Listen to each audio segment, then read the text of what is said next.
urakaza neza mu kiganiro n'ufite biro nk'ibisanzwe aho dusanzwe tuganira ku makuru y'ibyamamare mu byo mu Rwanda ndetse no hanze yacyo ndetse n'amakuru aranga u Rwanda abami bagiye bakora bakera ndetse no hanze yacyo n'ibindi bihugu bitandukanye. Bahaye ikaze n'icyo musabwa no gukora subscribe and comment share kugira ngo ibyo dukora bibe bibasha kubageraho buri munsi. Murakoze. Mu kinyejana cya 21 isi iri gutera imbere mu buryo bwihuse bitewe n'ikoranabuhanga.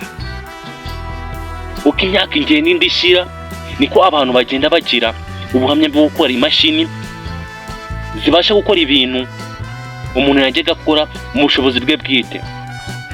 Muri urwo rwego haje kuvuga ikoranabuhanga ryitwa ubwenge bw'ubukorano cyangwa se artificial intelligence mu rurimi rw'icyongereza, mu menyeni AI. Muri iryo koranabuhanga harimo ChatGPT, porogaramu ifite ubushobozi bwo kuganira n'umuntu nk'uko umuntu yaganira n'undi cyangwa se yavugana n'undi. Uyu munsi tugiye kuganira cyane by'umwihariko ku cyitwa ChatGPT. Tugiye kwibaza se ubundi ChatGPT yaturutse hehe, abayikoze ni bande, imikorere yayo ni iyihe, akamaro kayo ni akahe, ndetse imbogamizi ishobora kugira. Ndabasuhuje, nitwa Officiel Dinero. Ubundi ChatGPT yakoze n'ikigo cyitwa OpenAI cyangwa se Open Artificial Intelligence gishingiye muri Leta Zunze Ubumwe za Amerika.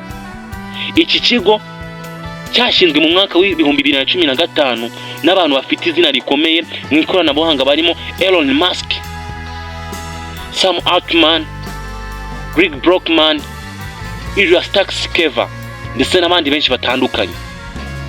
Intego yabo yari yo gukora ubwenge bw'ubukorano cyangwa se artificial intelligence bufitanye akamaro cyangwa se bufitanye n'isano, bufite n'akamaro ndetse abantu bose kandi butabangamira imibereho ya muntu. ChatGPT ni imwe mu mishinga ya OpenAI cyangwa se ya Open Artificial Intelligence yashinzwe ahagaragara mu mpera z'umwaka wa 2021, ariko yubakiye ku bushakashatsi bwari bumaze imyaka myinshi bukorwa nk'uko twabibonye.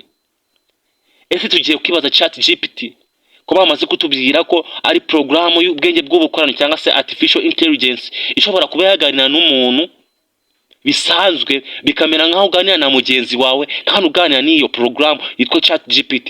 Ese tugiye kwibaza ChatGPT ikora ite? Ubundi ChatGPT ikoresha uburyo bwitwa generative pre-trained transformer cyangwa se GPT mu magambo y'impine, aho yitozwa gusoma no kumva amagambo menshi aturuka mu bitabo, imbuga za internet, inyandiko z'ubumenyi n'izindi. Iyo umuntu yandikiye ikibazo cyangwa igitekerezo iragisesengura hakoreshejwe imiyoboro ya mudasobwa yitwa neural networks, igatanga igisubizo gisobanutse gishingiye ku byo umuntu yabasha kuba yatekereza ko yayisubiza cyangwa se nayo ubwayo yamusubiza. ChatGPT ishobora no gusubiza mu ndimi nyinshi zirimo Ikinyarwanda, Icyongereza, Igifaransa ndetse n'izindi zitandukanye. Ese ugiye kwibaza ko ChatGPT ari porogaramu yakozwe kugira igifasha abantu?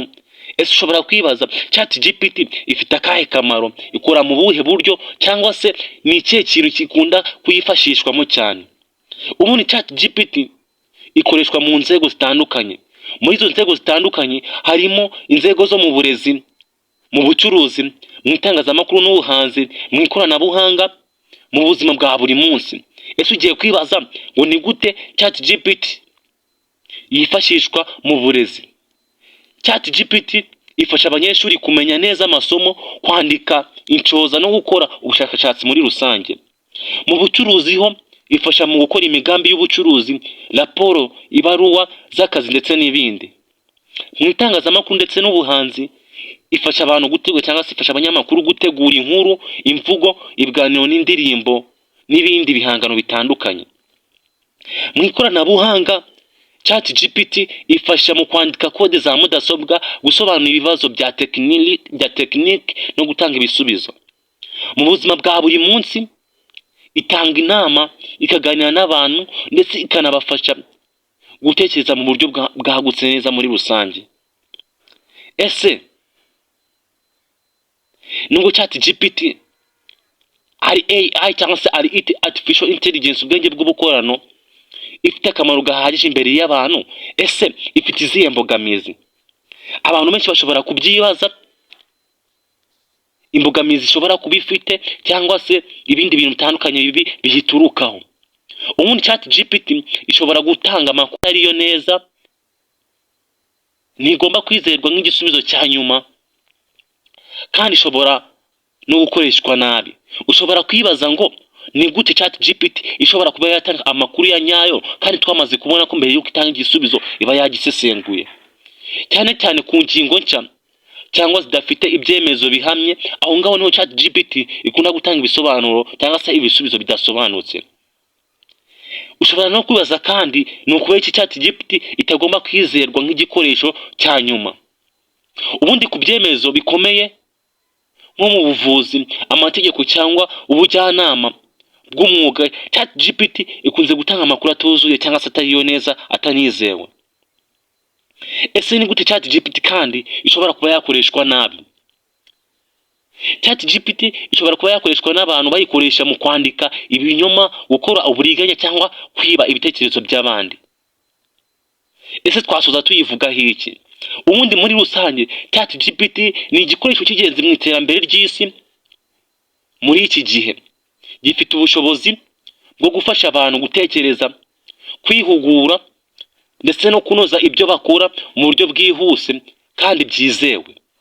Gusa abantu bagomba kuyikoresha bafite ubushishozi, kuko nubwo ifite ubwenge, nigira ubwonko n'ubwenge bwa muntu. Birumvikana nubwo ari igikoresho ishobora kuba yakibesha rimwe na rimwe, niyo mpamvu igomba gukoreshwa mu buryo bwimbitse ndetse bwitondewe. Niba ikoreshwa neza kandi mu nyungu rusange, ChatGPT izakomeza kuba umufatanyabikorwa ukomeye mu buzima bwa buri munsi, mu burezi, mu bucuruzi n'ahandi hose. Cyane cyane mu ikoranabuhanga irifashishwa cyane. Reka dusoze. Mwafashe umwanya wanyu mukareba iki kiganiro, murakoze. Ndabashimiye kubakoze subscribe, like and comment, share. Imvura igwa n'isubira.